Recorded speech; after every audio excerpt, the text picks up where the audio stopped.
এই কি অবস্থা সবার, আজকে একটা এক্সাইটিং এক্সপেরিমেন্ট করবো, সেটা হচ্ছে ড্রাই আইসের এক্সপেরিমেন্ট। আমার হাতে এসেছে ড্রাই আইস। ড্রাই আইস কি সেটা তোমরা সবাই জানো, এটা হচ্ছে সলিড কার্বন ডাইঅক্সাইড। সো এটাকে যদি পানির সাথে মিক্স করা হয় তখন অসাধারণ কিছু ইফেক্ট তৈরি হয়। সো সেটা প্রথমে দেখবে এবং তারপর এর পিছনের সায়েন্সটা এক্সপ্লেন করা ট্রাই করবো। তো চলো শুরু করি, আসো। সো এখানে পানি আছে আমার কাছে এবং এই হচ্ছে ড্রাই আইস। সো ড্রাই আইসটা যদি আমি পানির ভিতর দিয়ে দিই, দেখো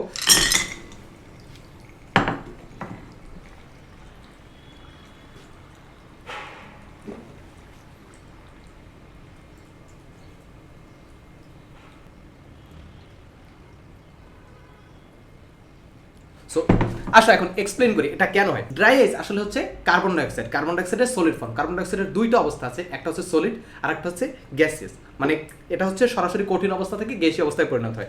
সো পানির ভিতর যখন দেওয়া হয় এই যে ড্রাই আইস বা কার্বন ডাইঅক্সাইডটা, তখন সরাসরি ওটা হচ্ছে সলিড থেকে একেবারে সরাসরি গ্যাসে কনভার্ট হয়ে যায়। দ্যাটস ওয়াই আমরা এই স্মোকগুলো দেখি।